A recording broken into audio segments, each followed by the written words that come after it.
Hello ladies, gentlemen, and my NB friends, and welcome back to the Keldean channel. I'm your host, Keldean, and today we're going to be talking about Peril on Gorgon. If you're a fan of the channel, then you probably already know that over a year ago now, I uploaded a Keldealysis for Murder on Eridanos. For those unaware, Peril on Gorgon and Murder on Eridanos are both DLCs for Obsidian's acclaimed RPG, The Outer Worlds. The Outer Worlds is a game that I've ranked among some of my favorite in the past, but I'll say right now, it's a top 5 game for me. Would it be top 5 without a couple of amazing DLCs to back it up? Probably not, but I can tell you right now that Peril on Gorgon is exactly that. An amazing add-on that takes everything that worked about the base game and gives the player more of it. The remarkable art design is still here, it has an engaging story, fun new gameplay additions, and some cynical undertones that I just love. With all that out of the way, let's get into the Peril on Gorgon.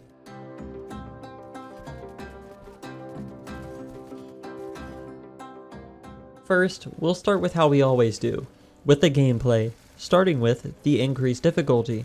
The Outer Worlds, at least on normal difficulty, can be pretty easy. Peril on Gorgon's most basic of enemies are a massive step up compared to the most dangerous creatures on Monarch, which is theoretically the planet immediately preceding Gorgon. Yeah, Gorgon, that's what it's fucking called. Which is theoretically the planet immediately preceding Gorgon in gameplay order. Dang near every enemy you come across deals some sort of elemental damage, and enemies hit for a much more noticeable amount. Even in base play, this makes mindless shootouts something to be avoided, even on the normal difficulty. Every encounter brings some danger, and even with a group of lowly marauders, you're capable of being overrun. I really like this, as it gives a clear identity and danger to the map, when previously, all threats are really mitigated pretty quickly. A difficulty spike will eventually lead to progression, which equals fun.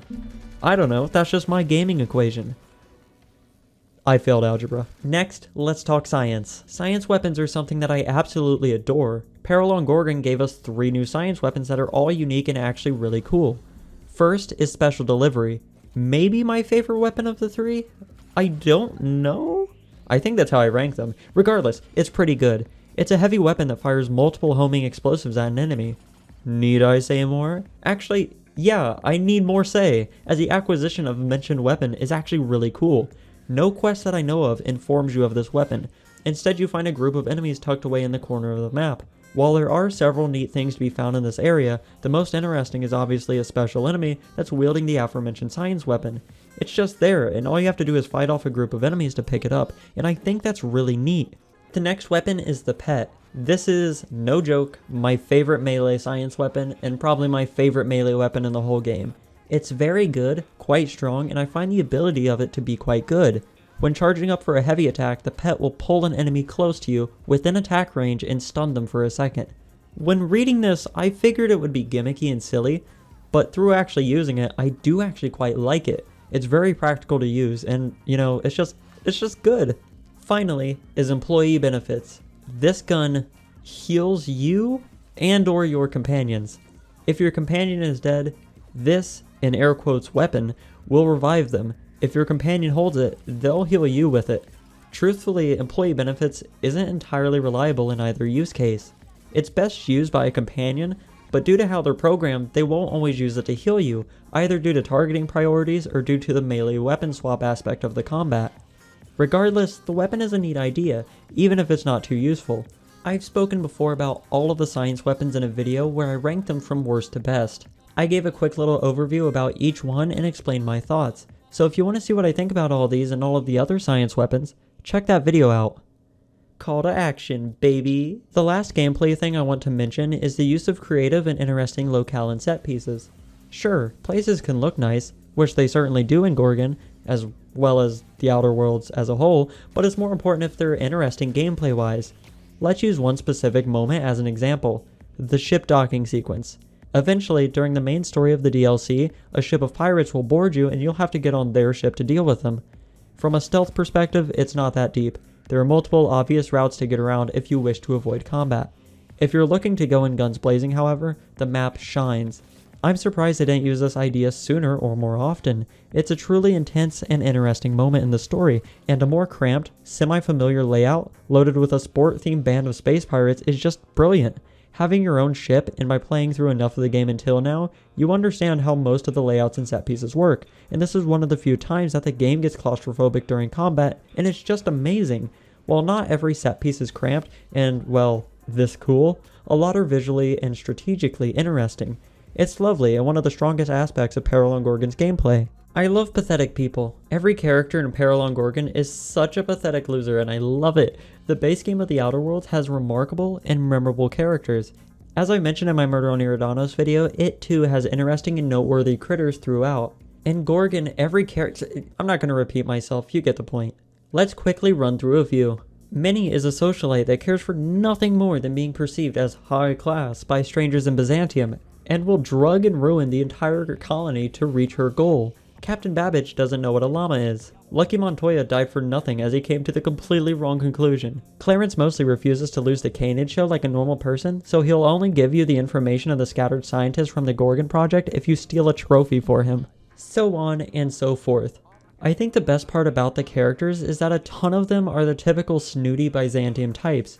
You can tell that the game is outwardly mocking them, but the characters and the situations they're in are done so well and played straight. This plays into the overall story and theme. The story of Gorgon is relatively quick, but slowed down in narrative pacing. This works for many reasons. Chief among them is that the story that the game is telling is entirely unique in the Outer Worlds. This isn't a slightly different story comparable to the base game's main quest, it's just original in the Outer Worlds vacuum. The main quest of Peril on Gorgon begins with you receiving a severed hand in a package. Oh yeah, spoilers! Anyways, this hand is holding a phonograph that directs you to the aforementioned Wilhelmina Minnie Ambrose. Her mother allegedly died on the Gorgon asteroid. A Spacer's Choice secret project collapsed entirely. With those uninvolved wanting to learn the truth, and those that are involved trying to bury the past, it's up to you, the player, to uncover the mystery of what really happened. You were hired to acquire Olivia Ambrose's journal for Minnie. At first she seems like a pompous socialite, just wanting to learn the truth about what happened to her mother, and why Spacer's Choice is trying to cover their tracks.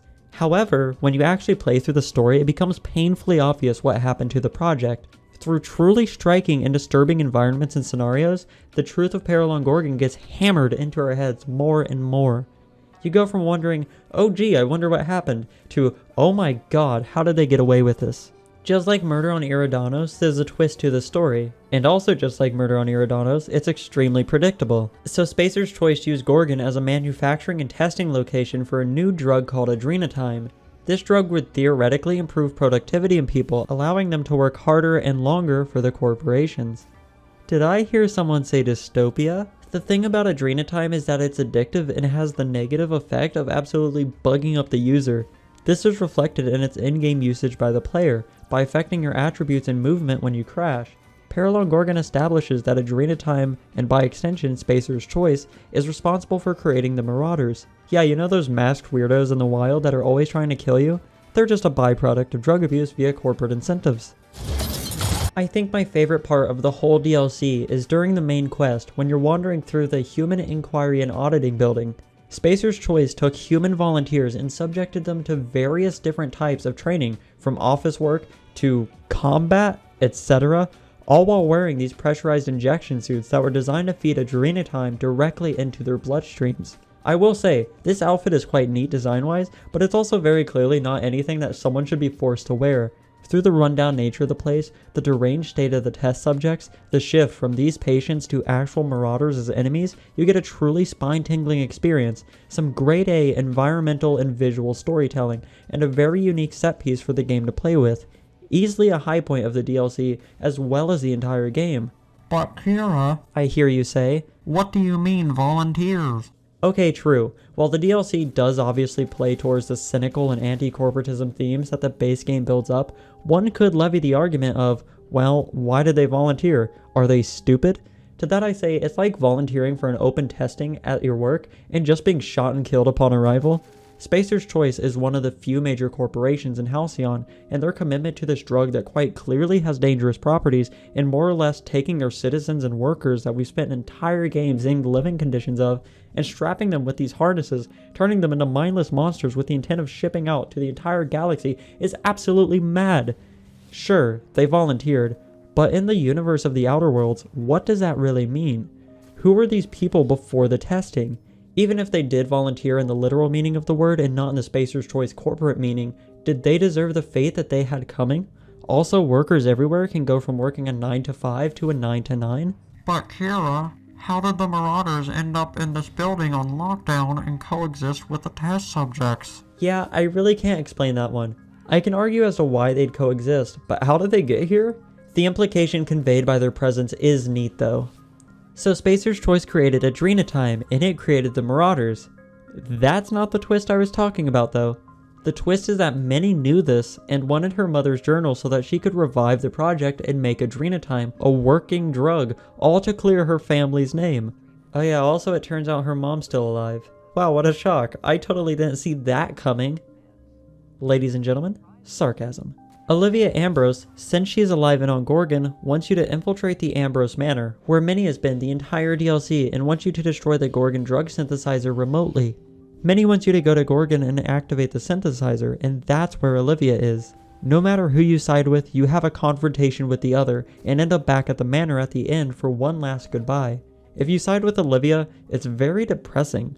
Like, sure, you did the right thing, but here's this old woman in Minnie's spot, drinking and talking about her late daughter and how she almost poisoned the galaxy. Not quite the triumphant ending that Eridanos had, but it's still memorable and good to go back and play through nonetheless.